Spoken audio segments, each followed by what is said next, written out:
What is happening, Mark Barron Naked? How are you, brother? It's BS Friday again, Dave. Man, the weeks just keep going by faster and faster and faster and faster. Man, it's busy, and it's trade show season, Mark. It's trade show season, so it's even going to get busier before the holidays. See, we can all lose this weight running around towns, doing our public speaking, educating the world, and then we can go getting fatten up again over Thanksgiving. It's a beautiful thing. For all the folks joining us today, welcome. It's glad to have you back. And you're in for a treat. You are always. A treat. Dave, we have people on from Facebook, Twitter, Twitch, YouTube, and LinkedIn. And we got folks watching the shows on Saturday and Sundays that can't make it on a Friday. We do. We got a lot of people that watch it on Saturday and Sundays. In fact, that's our highest watch time right now. Early morning, Saturday and Sunday. And that's not even Coffee with Dave. That's just watching the show, catching up on the week, trying to learn everything. Because a lot of people that are doing what they're supposed to do each and every day, well, as much as we'd like you all to stop at 1 o'clock and enjoy your lunch with us, we know that's not always possible. So we appreciate you either way. Perfect. Dave Cooper. And today we have a surprise. Are you ready? Who's the surprise? I don't know of any surprises. The surprise is a friend in the industry. Our guest presenter doesn't know about this. It's a friend in our industry. And Dave, if you want to bring her on, she can take place for the special surprise introduction. Let's do it. Katie, it's Katie. Hello, Mark and Dave. How are you guys? Katie? Good. How are you? Wonderful. I love being the surprise guest. It's my favorite thing. So thank you for asking me. Yeah, it was almost like jumping out of a cake, wasn't it? Yes, exactly. Confetti Katie, everywhere. You got some frosting on your ear. Oh, yeah. Sorry. Well, how you doing, Katie? It's been some time since we had you on, so it's always a pleasure having you on the show. Well, why don't you real quick just give everybody an update on who you are and what you do, and then let's get into the intro. What do you think? Sounds good. I'm Katie Klingenberg. I'm the Associate Director at Illinois Green Alliance. Always keeping busy. It's our 20th anniversary this year. I've got my pin on for you guys today. And I'm just so thrilled to, as Mark and Dave just said, it's convention time lately. There's so many things to be going and doing and seeing. We just hosted our first Net Zero Illinois Summit a few weeks ago, celebrated our 20th anniversary, and kicked off our Green Schools project for this year. But what I'm really excited about is going to a conference next week that I think we're going to talk about today. Ooh. Yeah. Ooh, you got the pin. Nice. Thank you for sporting that for me. You got some really nice fingernails, Mark. Yes. All right. So, Katie, you're excited for PHIUS? I am. It's going to be my first PHIUS. It's in Chicago this year where I am. So thank you so much for bringing PHIUS to me so that I can easily attend. And I'm excited to introduce our guest today. Can I do it? Yeah. Go for it. Awesome. So this person has over 20 years driving adoption of Passive House design in the U.S. She is awesome all the time. She's killing it every day, making buildings and policies better for everyone. She has an awesome staff that are wonderful to collaborate with. I'm so glad that all of them are in Chicago and available here all the time. She has an awesome newsletter. She has some of the best Zoom dance moves I've seen in all of quarantine. And I'm just really excited to just introduce someone who's a pleasure to talk to every time I get to meet her, every time I get to see her, the queen of PHIUS, Katrin Klingenberg. Welcome, yeah, Katrin, how are you? Hi guys. Hey, thanks, Katie. That was so nice. I didn't know about the dance moves. I was like, wow. Okay, I saw. Well, listen, the cat's out of the bag, Katrin. So you need to just stand up right now, show us the moves, and then there's no way. come to the. Come to the party, the after party after the conference, and we're going to do some dancing, okay? We will have the Building Science Boogie Band. You can't miss that one. The Building Science Boogie Band. Yeah. I don't even know where to begin with that. What is the Boogie Band? the boogie band is like the best band on the planet. They sing about building science and blower door tests, and and they rock out at the same time. They make great music. They're super talented, and they know how to party. I can't think of a better band. Blower door is part of a band, and building science is part of the lyrics. Things are going to get crazy. They are going to get yes. They are going to get crazy. Well, this is awesome. All right. So, Katie, thank you so much for doing the intro today. I know you're going to get back to doing what you do so well. Katrin, we want to know everything about you. You've been a while since you've been on Dave, with us. Yep. Can I ask for a favor? Can you call me Kat?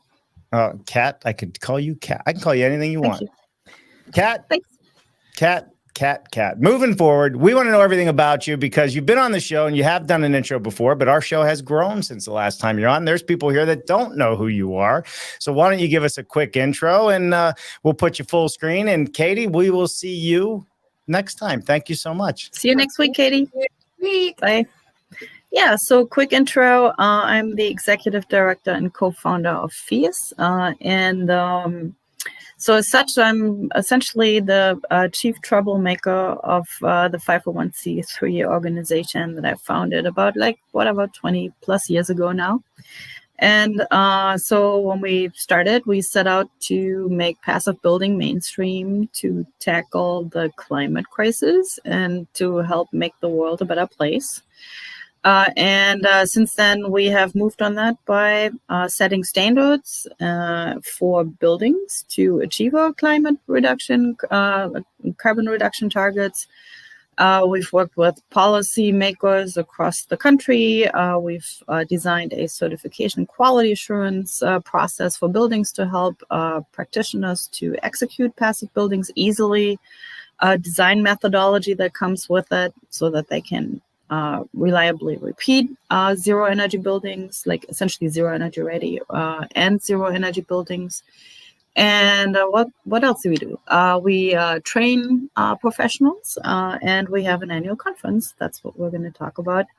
And that's all part of continued education and building community and enabling everyone to help us reach our climate goals by hopefully the latest 2050. Yeah, we are here to talk about the upcoming event that everybody that listening will be attending. That was not an ask, that was a told. That was voluntold right there. Right? It is. So, yeah, if you haven't registered yet, you have good news at your doorstep because they're still taking registrations, which is amazing that you've been able to add people in at that last window of time. That is such a gift because let's face it, people put it on their calendar, life happens, and they're like, oh my gosh, that's next week. I have to be there. Going, gone, on the way. Yeah. Full disclosure, I always register last minute. I know how it is. Right. Well, that's how it always is, isn't it? We're really good at telling people what we want them to do, but we ourselves sometimes are not so good at that. Well, we're going to have Jennifer joining us as well today. So how awesome is that? Jennifer's in the house, which doesn't happen that often anymore. Yeah. Big round of applause. So, all right, we're going to kick this off. PHIUSCon 2022. This is the first one coming out of COVID, first live event coming out of COVID. We did some virtuals in between. I was at the last event up in New York, which was amazing. Had a lot of fun. I actually got to live stream some of that. Etienne Gubler ended up being my cameraman for that one, which he did pretty good for a first timer on that one. But we had a lot of fun. So, Mark, why don't you kick it off? I mean, because why I need to add some more stress to your already 3 or 4 speaking engagements. Go. So what's interesting is Katrin's intro was so well laid out, right? There's easy trainings for people that want to be a CPHC, right? And that makes it easy to be involved. There's easy trainings up there for folks that are already in the energy space that now want to be a rater. And there's easy trainings for the building community to take place. all you literally do is go to the PHIUS website, and you can see the dates that are up. And guess what? When you can't make them, there's more coming around. This is cyclical. So get in early so that you're the first person in your community to be a leader, and then pass it on. And there's hundreds of people showing up in the headquarterville of PHIUS next week that are all going to be having these chit chats of what they do. And they're all the consultants, they're all the builders, they're all the raiders, and they're the clients and the developers who reap the benefits. You know, and it sounded like you were like almost, it was like Whoville. Well, you know, the thing about Whoville is it's colorful and it includes everyone. And I've never been to conferences that are like that, right? You always have these heavy duty cliques, and this group is over there and that group is over there. But when you're in the midst of these folks, they always say, well, what are we doing, you know, after lunch? And what are we doing tonight? And who are we meeting with in the morning? That sort of inclusion means everyone has a shared mission. Yeah. And whatever the level they're at, it's still the same mission. That's a beautiful environment to create. It is a beautiful environment. Jen, why don't you chime in here a little bit with Kat, and you know, this is a big event coming up. I mean, first time out of COVID, you know, we know what that was like. Go for it. Yeah, I mean, actually, you know, PHIUS kind of reminds me of COVID, and that probably sounds really weird, but I mean, COVID is a highly contagious thing, and so is PHIUS. It's super contagious. And when people come to that conference, and when people go there and they see the roadmap and it's crystal clear in front of them, there's this excitement and this enthusiasm that they then bring back to their own Whoville, and ignite the fire there, so that we keep marching in the same direction and we keep working toward the same thing. So, you know, definitely excuse the poor taste metaphor, but it just feels like there's an energy there that you just can't bottle, right? It's just everywhere. Well, talking about the unhealthy allows people to get to the healthy, right? And you're right, Jennifer, they're both contagious. You got my attention with that one, and you held it. Like it's like the first time we hear VOCs, they're like, oh, we can't have VOCs, and I'm like, I can't eat an orange. Right.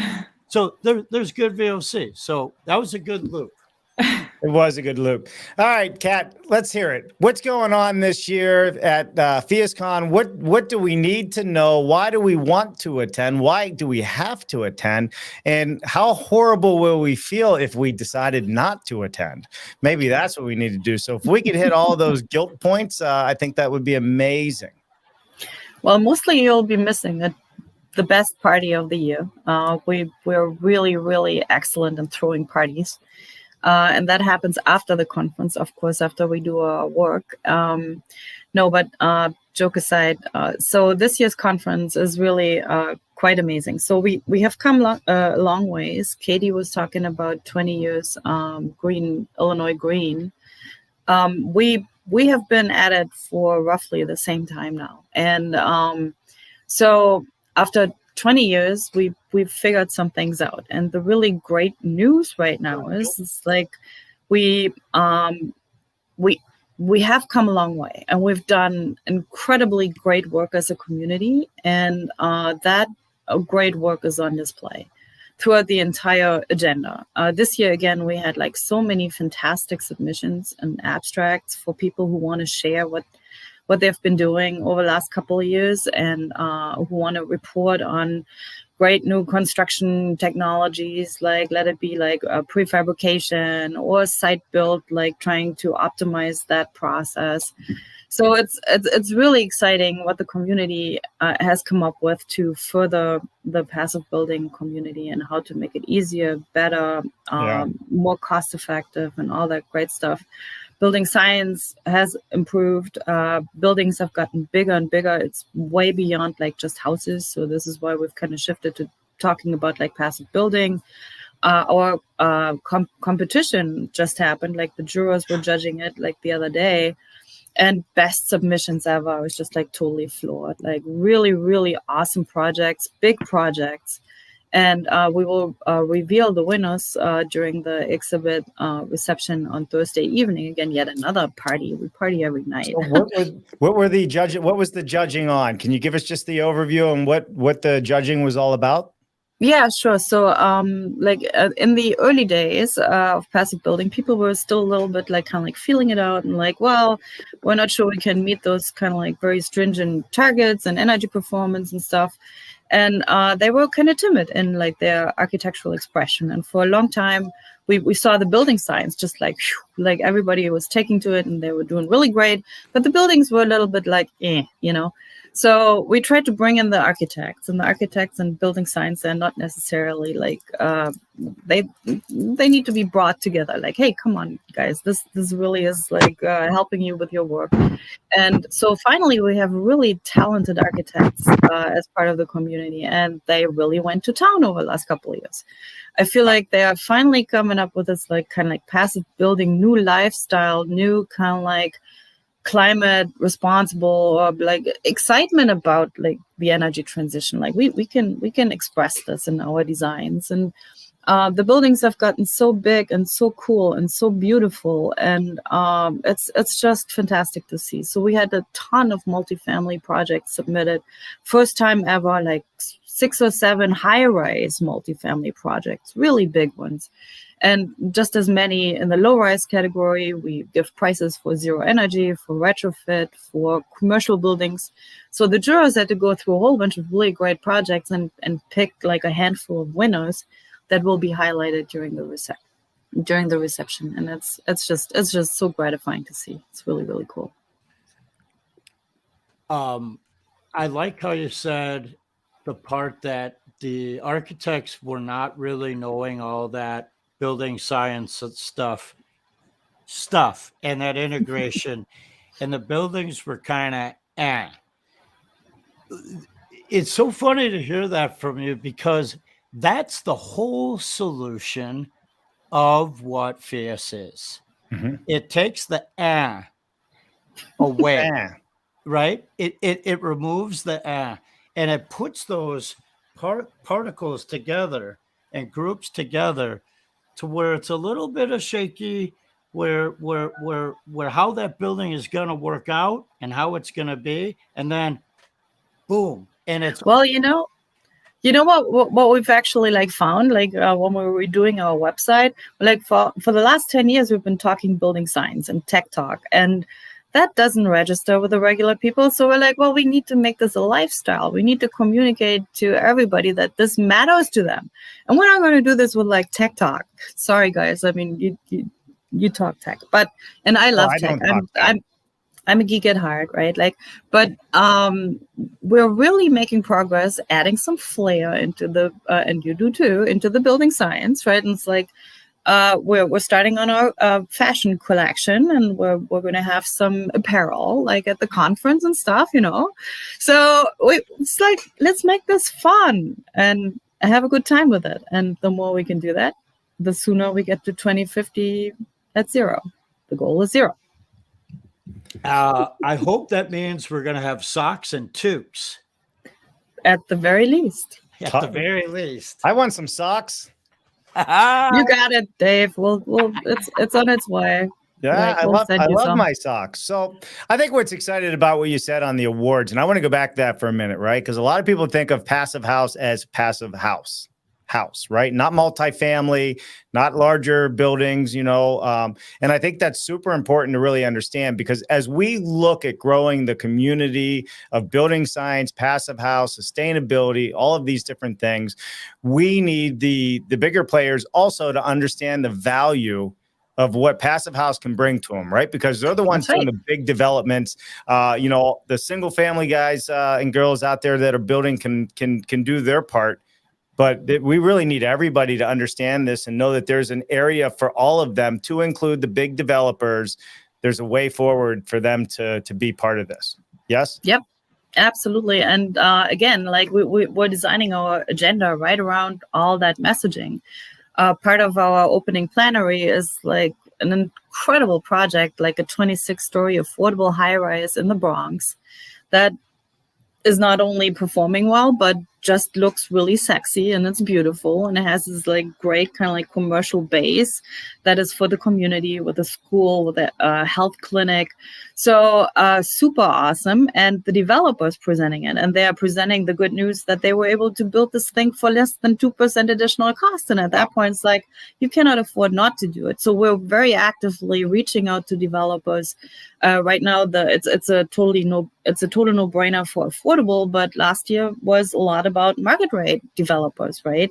And if you saw Sloan Ritchie's project in Seattle, there's some really exciting developments on the financial market. Like people are actually finding passive projects as a good investment. There are IPOs that are coming out where you can actually put your money towards a building collection of passive buildings. So put your money where your mouth is, right? So, but at the same time, it's also a super low risk investment, because we all know the building science is solid. Nothing's going to fall apart. It's going to be long lasting, high quality, like people will be happy and they will not move all the time, and people have low utility bills. So you'll retain tenants. The tenants will be healthier. The buildings require less maintenance, and you have predictable costs of what it's going to take to run the building. Exactly. And lower. And sensors around for when something happens of a new cleaning crew or whatnot, that we can react and take care of. Beautiful. Jennifer, I see something at the tip of your tongue. So much. You should go grab the sensor we just got in the mail, Jennifer. I know we had Lloyd Alter on last week, and he was talking about, air is the new poop. And of course, I've probably said that phrase 9 million times since last Friday. And now it's published, so that's exciting.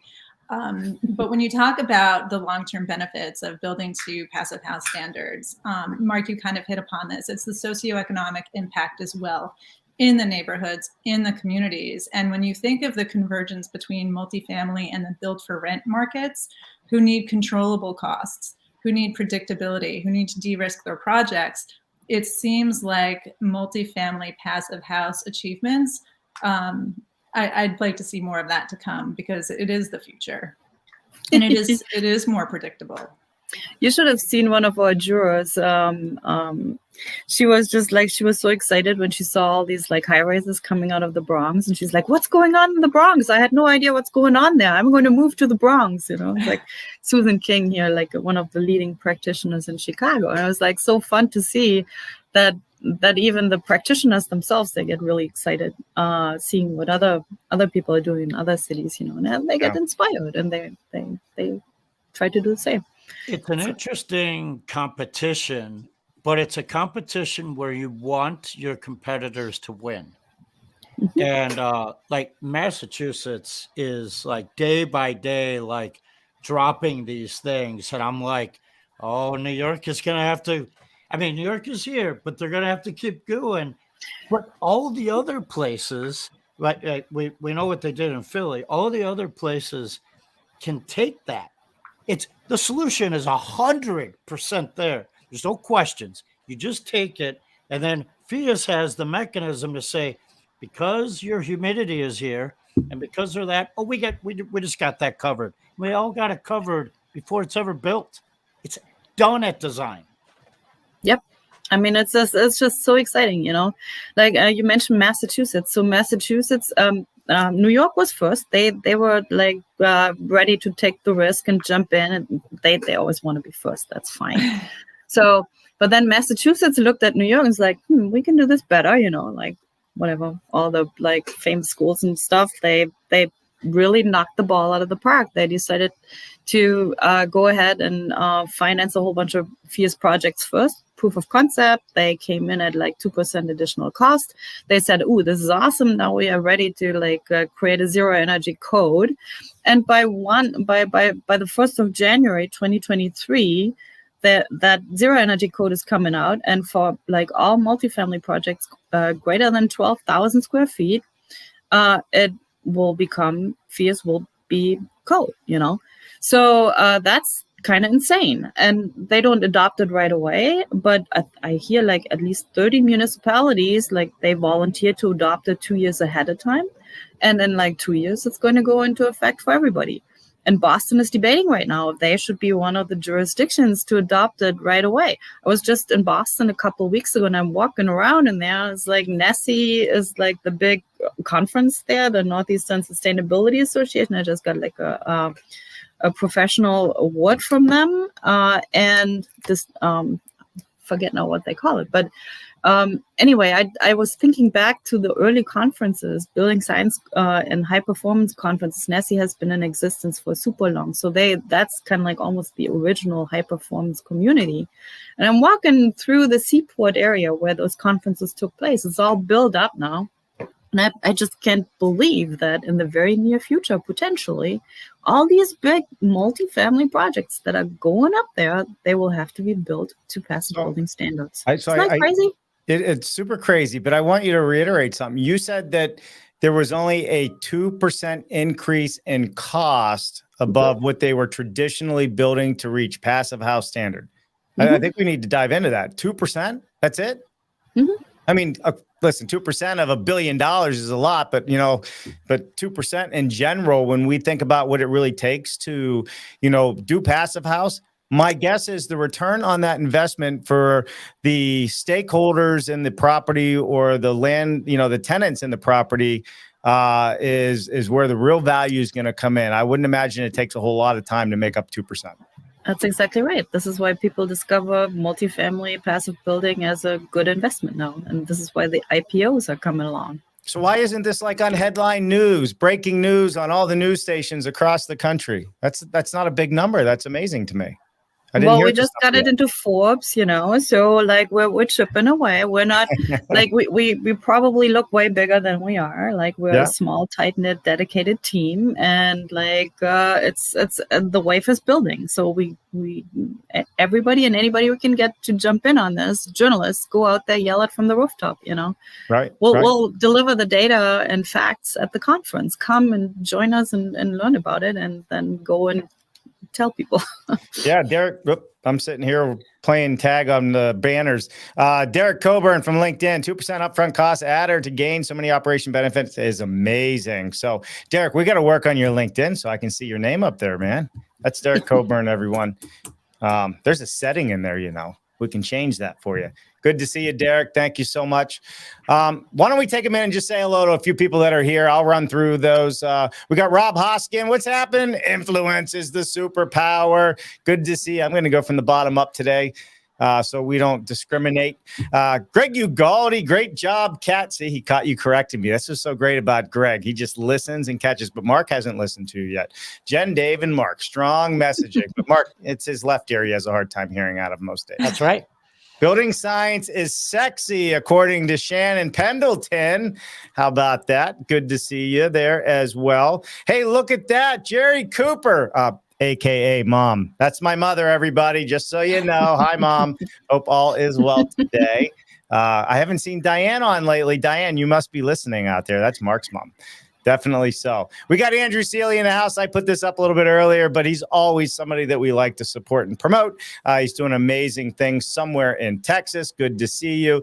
Hey, Gregory, never misses a show, this guy right here. Good afternoon, gentlemen and ladies. He must have wrote that before we got to going because he would never leave out the ladies. I know him very well. All right, moving along. Is this Derek again? Housing, I'll fix it. Let me look at the thing here real quick. That's Derek. Derek, you got to get that fixed. You and I are going to have a conversation offline here. All right. Go ahead, Mark. I see you're getting ready to say something really intelligent. I just got a kick out of a lot of those names that flashed across there are passive house practitioners. And they're going to be at PHIUS, and I get a little glow. Like, I know the endurance and the Gatorade are going to be needed to make it through, but I get a little glow. I was talking to Rob Hoskins at 12:30 last night, which means it was 1:30 his time. And that was because we started the call 2 hours prior. And he was literally giving me a play-by-play recap as if he just walked out of Terrytown last year, because he's still on a high from last year. And here we are 356 days later, whatever, someone do the math on that, and it's electric. It's electric. It's electrifying, exactly. And you know, we should give Derek a shout out, because Lloyd Alter, I think, published another story in Tree Hugger talking about electricity and DC and all that good stuff. And with Lumen Cage, Derek's doing a lot of good work, and I think we have him coming on the show November 9th to talk about it. So what's really interesting about this, Kat, is, you know, we don't intend to talk about Passive House on all of our shows. It just comes in, it just comes up, it just kind of weaves its way into every single story. And I think that's the connective tissue that you've kind of laid the groundwork for with PHIUS. Can you talk a little bit about the relationship across the nation? Because regionally, Boston, New York, and places on the West Coast, they seem to adopt these things faster. But there's a lot of good work happening all across the country. Yeah, there is. And it's really great to see, actually. So as I mentioned earlier, like New York was the first, and they had excellent support from NYSERDA. So that makes it a lot easier. There's some money there. So to spark the development, you really need somewhat like incentives and funding first. And then typically those incentives initially they flow towards workforce development. Like we need our designers to be able to safely execute these buildings. That's where they typically start. Then builders come in, the verifiers for the quality assurance, and then they often just move the incentives to direct cash incentives to incentivize units. So that is exactly what then Massachusetts followed in the footsteps on. And then Massachusetts added very quickly this development of the Zero Energy Code that now will move everything faster and further, even more quickly. And that model is now kind of like starting to spill into the Midwest. So right now we're really working on most of the Midwest states. One of our drivers has also been the qualified allocation plan of the housing finance agencies. We've gotten written into 17, I believe now. 17 states have PHIUS incentivized as part of their qualified allocation plan across the entire nation. And so that is a good initial drivers at first as well. But we're working very, very intently on the code development as well. And actually, Washington State has us in the code already as well. And next year, so just like letting the cat out of the bag, we already let it out of the bag in like Terrytown, we're going to be actually in Houston, Texas, because a passive building is not just for the cold climates. So we're going to go again, and we're going to try to plant a flag in Texas. We submitted comments for the QAP to be included in Texas in that one as well. So hopefully soon we will see some pretty significant uptake in the southern, more like warmer and humid regions as well. I hope that the conference in Houston a year from now is called Houston, We Have a Solution. Right, because we all heard that Houston, we have a problem for so many years, and then they had the whole thing with the cold snap and not being prepared for it. And Houston, the solution is here. Bring it on. The other interesting point is, I remember from the early days, is all these things clicking. Like Dave's like, well, how come we're not seeing this here, there, and there? Even in the early days, all these seeds were planted, and you had, at that time, I think it was municipal buildings and commercial buildings, just to take Chicago as an example. Mm-hmm. They had to have the pursuit of a LEED certification. And there was probably 8 or 12 of us at a table that said, well, why not Passive House, right? And for years, I think some of the speak was, why not? And the speak continues to evolve with, this is what you can do. This is the example you could get there. And so these are all falling into line. When you say that, I think did you just say 17 states? Did I hear? And the uniqueness is that is really hard to pull off. And each of those states have a unique twist on how to meet that. And PHIUS has that answer. Well, you need you need to know the language, right? Like code is like a specialty, just like building science. And we've been really fortunate to have had Isaac Alnikove join our team a few years ago. And he's masterful. He knows the code language. He's on it everywhere. I mean, he's working on everything, like from California to like Vermont to whatever, Texas. So really exciting, really important to have the right people on the right job. Dave, if you take Jennifer, if you take the largest data center out there, just pick one. Let's throw like Google as an example. Isaac is faster. That's funny. And whenever you say hi to him, like you get like this glow of, I'm about to tell you something, right? And he's always like that. Doesn't matter whether you see him in the morning, whether you see him at the end of a tethering conference, or if you see him at the beginning of an event. He's got this little glow in his eyes. He says, I'm going to tell you something. And when he joined on with these great folks at PHIUS, I was like, match made in heaven. Like all those things are more stars aligned. Houston, we have a solution. Should we nickname him Watson if he comes on the show? Isn't Watson the IBM computer, the smart, fast thinking computer Watson? That's a good one. You should just start calling him Watson and see how long it takes him to figure it out. That'd be fun. All right. We also have a track this year that is delivered by a student and a teacher. It's oh my God, that's so exciting. Yes, thank you. No, seriously, because like many years ago, we were like, oh man, it's like horrible. Like students, like they don't get the same education, and schools are so slow to incorporate this into the curriculum. So we offered the CPHC curriculum to universities at super low cost.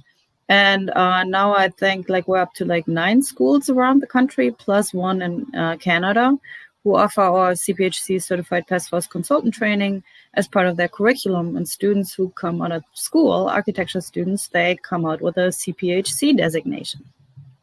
So, and that has been running for a few years now. And those early students, they are in the profession now, and they're going to report on how that influenced them, how that shaped like their professional career, what they're hopeful about, and what great things they're doing in the profession. And that's so super exciting. It is super exciting. Who's teaching it this year? Matt Bloomquist. I don't know him. Who is Matt Bloomquist? I'm just teasing. I know Matt Bloomquist. That's awesome, dude. That guy's getting around everywhere with his students, and that is fun. So I'm really excited to hear that. What's interesting is Matt is coming to speak with PHIUS, and he's bringing another teacher. This teacher's name is Thomas. He just started this year at a high school in Illinois. And Thomas is a graduate of the high school of the building trades program, where they build a high performance home for the community. And Thomas went on to college, and he needed a class to graduate, and the town didn't have an instructor. Katrin, this is Taylorville, right? And so the high school teacher, Matt Bloomquist, got his accreditation to teach at the college so that Thomas could graduate and move on and work to teach in that district. So like these little stories of what's going on in small town USA, right? You could pick Missouri, you could pick Virginia, wherever you want. Those little examples are why those are on the stage at PHIUSCon, for you to bring back to your community tenfold. Yeah, for sure.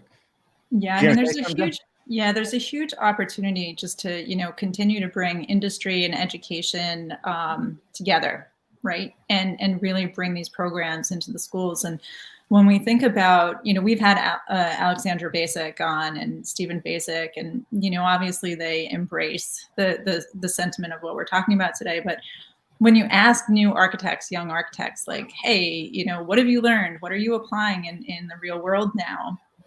And there's a little bit of a disconnect there. And I get that there's, so much to teach and so much to learn, but in the evolution of life, when we're working really hard for the words passive house and building code to be interchangeable, we have to work equally hard in our schools to bring that curriculum together. Well, and also like to set kids up to succeed, right? As far as I'm concerned, like schools are still setting them up to work in old-fashioned architecture offices that still built like steel and glass buildings that are not far off from Mies van der Rohe, like worst energy performance ever. So like bad idea. let's get them the information and the knowledge that they need. So and in that sense, I can understand that students just take the training and they just decide to start their own company. We've seen that too, because they leapfrog. They're like, I can't just go and work for like a regular architecture firm anymore. That's not helping anything.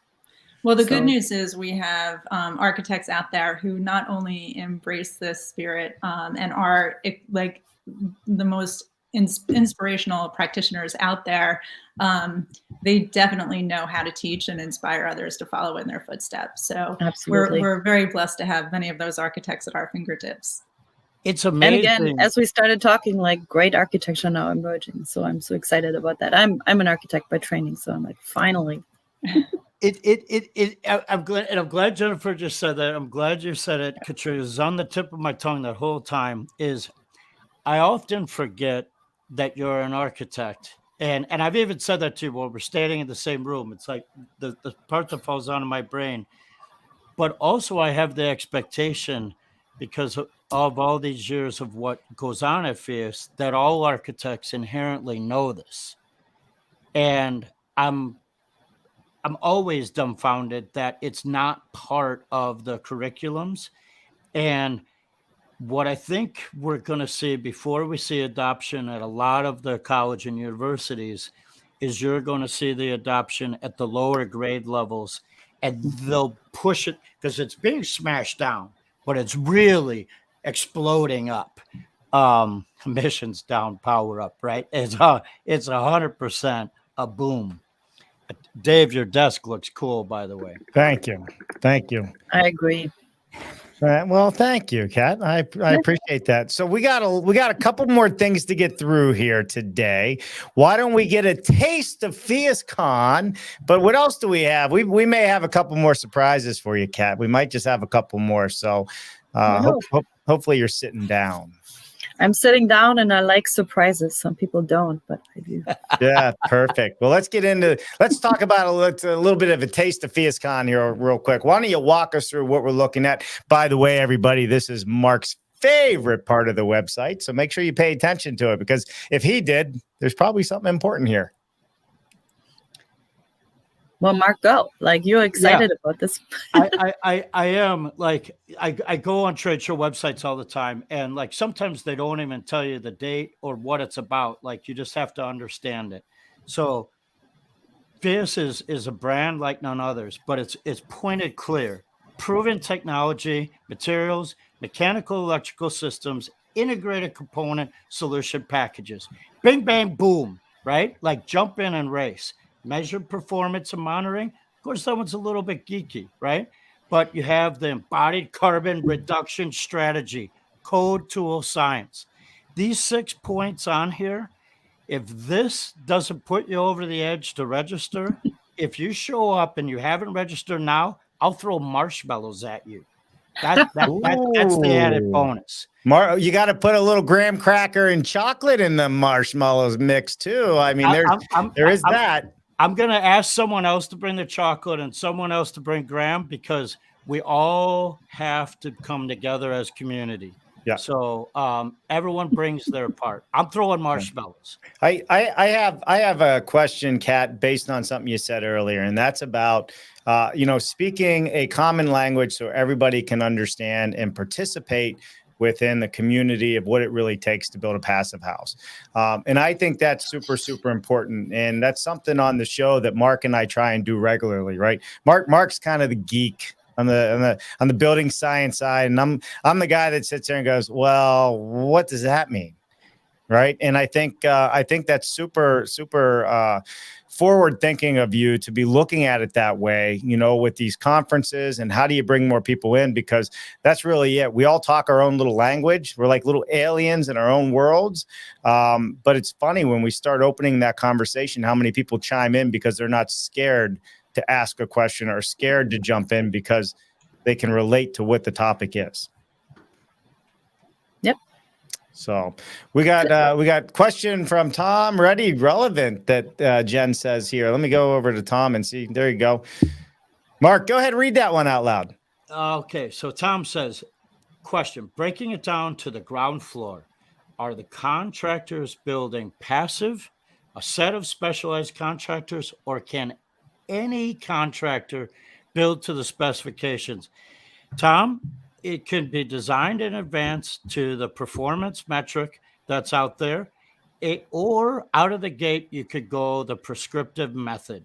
They're both out there, whether it's site built, whether it's existing building, or whether it's coming down the factory floor, Tom. Those are both applicable, and it's done at the design, not at the end. Oh, will we get there? No, your team will get you there. Great. Appreciate it, Tom, for that question. Was I on part of their cat? Are we good?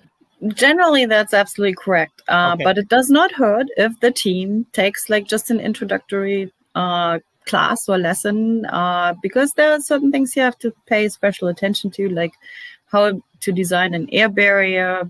It's nothing out of the ordinary. This is all being done already. It's just like the team needs to know it and they need to pay attention. Yeah, I should say that if you don't have those people on your team that do it, those people are industry, but perhaps your team want to add that to their portfolio because you'll love getting those projects, and that will trickle out to everything else you do. And again, we have training for builders, right? So yeah, and so do the building products. You know, when you think about some of those air barrier companies, they have the training facilities. They will bring you there. They will show you how to do it. Exactly. Right? I mean, geez, Dave can do it. Anyone can do it. Oh, I'm an air boss. I'm an air boss, and I don't work on airplanes either.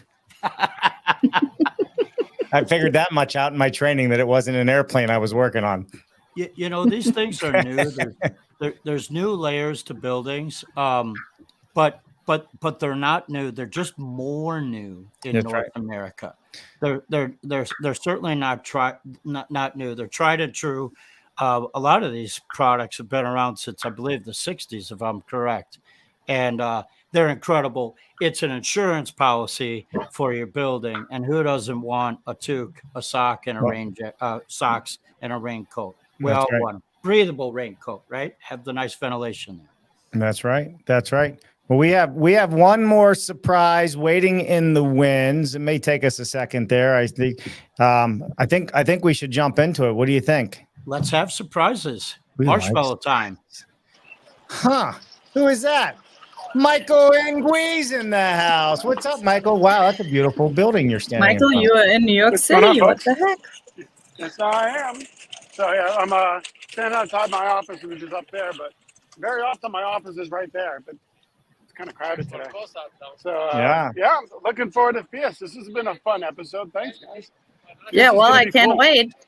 We're going to party together. Yeah, it's going to be every night. So, there's a lot going on. I have to say, I don't disagree with what was said earlier. If you haven't registered yet, this is a good one. But it's always a good one. And I really enjoyed the last question as well. I mean, most of the contractors we've worked with, they never did a passive house before. And if they're a really good contractor, they can learn it. And the builder's training, I mean, the way it's been done, I mean, you know, kudos to you guys. I mean, everybody can jump in now. There's just no reason not to. That's right. And it's like, and it gives you that whole other skill set. It lets you charge for the things you were already wanting to do anyway. Everybody wanted to build better to begin with. Now you actually can charge for it. So, yeah. I was speaking to Michael earlier this week, and he goes, I got to tell you, I'm trying to get everything done this week because PHIUSCon is going to be incredible. And I was like, well, you know who's on this Friday? And that's when you said to me, you're like, I'll be there. I want to come. Yeah. It's just amazing. Like a lot's being packed into that little, well, it's not really a little week. It's like, you know, it's all week. It's it's going to be a good one. It's well, it's you'll have trouble choosing sessions. I'm sorry, it's always the same. It's always the same. Well, and not only choosing the session, you're going to have trouble deciding on who you want to network with, because there's going to be so much opportunity for the people to meet and to do business with, like Michael and Mark. And I have to put it up there because I think you said Sean St. Omar is going to be there this year. Our good friend Andrew Seeley is going to be there. He may even tell you where he lives in Texas someday as well. And several of the other folks that are in the links or in the comments. So, I mean, that's just a handful of the hundreds. I mean, there's hundreds, 500 plus people or more coming to this at this point, not to mention the walk-ins and the last minute people, because Kat's last minute, she's not even registered yet. Exactly. And last but not least, I have to give a shout out to the Passive House Accelerator, because they are really blowing this year's party out of proportion. Like, we were always really like happy about like 120 people, but this year you guys helped us double that. So Passive House Accelerator is the sponsor for the party. All right. It's going to be awesome. Kat, we're not done yet. I mean, and the whole team's coming, which is going to be fun. Everyone's they have the accelerator. Like a lot of us, we're not. We're accelerating, right? So we're all going to be there. Everybody in person. Well, I know somebody else that might be there. Oh, she just joined the show. Shannon Pendleton's in the house. Hey, Shannon. Well, Shannon, you better bring some sexy dresses. Oh, I don't know if she knows she's on yet. Oh no! Can she hear? Shannon, you're on mute. She's lost. Shannon, you're on mute. Hello, Shannon. Hey, you're on mute. She can't figure it out. Let me see if I can unmute you, Shannon. Let me see. Oh, I can't. Well, on that note, while you're trying, so it's Halloween close week, I'm not on right? mute anymore. Oh, there she is. All right. So I was just going to say, like, Shannon, you better bring your sexy dresses, because I mean, like, it's Halloween vicinity that we're in. So costumes are not mandatory, but they are strongly encouraged. That's why. Hi guys, I can hear you. I think I'm streaming in later than you are, though. Oh, there's a delay. So we should just answer for Shannon. Well, on that while you're trying, so it's Halloween. Yeah, I can hear the delay. Shannon, we're getting a little crossover on some of the feedback there. I'm going to mute you just for a second. Oh, go ahead. Hi, everybody. Sorry for all that confusion. Perfect. It's been a great session so far. I'm so excited for the conference. I really can't wait. I think we're all excited. Shannon, you're coming in. Michael's coming in. Katrin's team is working round the clock. I heard that they're not sleeping this weekend because of excitement. It's not that they're not prepared. Believe me, they're prepared. They could actually do the conference in the sleep, but who would want to miss this? This is the dream. Get out there and register. Get out there and register. Get out there and register. Come one, come all. Bring a friend. You are welcome. And I'm gonna throw marshmallows at you. And I'm gonna volunteer Mark to stand on the corner in Chicago in a dress, a nice sexy dress, and have one of those PHIUSCon signs that he stands in traffic and spins around with an arrow pointing to registration. I bet Mark would do that, right, Mark? You know what? My guess is Katrin's gonna show up with one of the new designer outfits and say, "Put it on." Well, I can supply you a dress. Katrin. Wow. Now that's cool. Nice. Nice work. Hey guys, I've got to jump. I'll see you guys all in Chicago. See you, Michael. See you soon. Have a good one. Bye. All right. Well, that's it, everybody. Did we forget anything, Mark? We're at about an hour now. So is there anything that we didn't talk about? Kat, Shannon, is there anything that you want to share? We didn't talk about the expo hall, Dave. The expo hall is one of the greatest things. I mean, you've got the sessions, the speakers, the workshops, the tours, the parties. We talked about all that. Tours are going to be awesome. PHIUSCon Youth, you talked about that. First time with the future leaders. How fun. But the expo hall, where all the juicy products are, all the friendly reps are, they can show you how it all works. You can learn. And for the first time, we have a stage. We have a presentation stage in the expo hall. Do you? So this is a really great point, Shannon, because I want everybody to hear this loud and clear. Without the exhibitors, coming and wanting to show their goods, these events really cannot take place. So the vendors that are there, make sure you walk around, you visit them, you talk to them, because without them, all these educational sessions just wouldn't happen the way they're happening, and all these people wouldn't be able to come together. So I really want to point that out, that, the vendors and the people that are there to show how they're trying to build it better and help you be better are just as important as going to the educational sessions. So that's and even the smartest designers need to keep up on the newest products. We've got load shifting water heaters. We've got some of the coolest stuff coming out. If you don't go to the conference, you're not going to see the newest stuff in person. That's right. And I have a challenge for all of our cool folks out there. Think of your community folks that aren't able to attend. So when you meet that person, when you say hello to that speaker and high five them for their work, and when you're in front of the PHIUS sign and at the exhibitors, snap a photo, tag that exhibitor, tag PHIUS, and share that with your network, because your voice is the voice that's going to meet a stranger and it's going to change their life. That's right. That is right. Very cool. All right, Kat, what did we miss? Did we miss anything? I just now's the chance. That's it. I know what I missed. I know what I missed. I missed the opportunity to see you dance. Yeah, well, come to the party. Oh, you can. Well, we'll send you a selfie or something, whatever. But you just reminded me. We actually, for the first time, we have like a red carpet kind of like backdrop with all the exhibitors, with like a whole bunch of like fun stuff that you can hold up, like little flags and shit. So you can snap your photo in front of that and then post that on social media. Great idea. That they see. All we did is come up with another idea, and you go, we already got it. Already done. So excited to see you guys. Everybody go early, stay late. See you there. I love it. Shannon's ready. I can see it. She has, you can just ready. I mean, there's probably a bottle of wine already sitting next to her ready to be opened. So that's awesome. Good. Probably water. All right. You folks have a great weekend. To all the folks at PHIUS, you're amazing. Thanks for putting this on. And for all the folks traveling, be safe and enjoy your weekends. That's it, everybody. So make sure you join us tomorrow, Coffee with Dave. We will be doing the highlights of this week's show, and you might just see a little bit more of Shannon, Katrin, or Kat, as she asked me to call her earlier in the show. I love that. And Mark and Jen. So we love every one of you. Mark, take us out. You're not going to dance for us, huh? I'm not going to dance, but see you at PHIUSCon. See you, everybody. Bye now.